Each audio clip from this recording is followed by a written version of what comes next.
Ningbo Changxi Electric Power Machinery Manufacturing Limited is the leading manufacturer and exporter which specializing in tools and equipment for power lines, substation, electrical construction, and maintenance in China, located in Ningbo Fengjia Industrial Zone.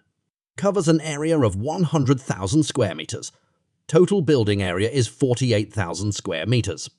At present, the company has more than 300 staff, including experts enjoying special allowance from the State Council and many senior engineers, assistant engineers, and senior technicians. The company has 320 pieces and sets of various production equipment. It has state-of-the-art testing methods, including a 40-meter high 40 tons testing tower and a large-scale outdoor testing field, which covers an area of 4,000 square meters, which is suitable for the simulated test of stringing equipment, tools, and electric power fittings, as well as many other testing rooms. For example, 1,000 kilonewton horizontal tensile tester and 600 kilonewton multifunctional vertical tester are fit for the tensile test of construction tools and machines of transmission lines up to 1,000 kilovolt. We are devoted to the one-stop supply for both overhead and underground line tension stringing solutions.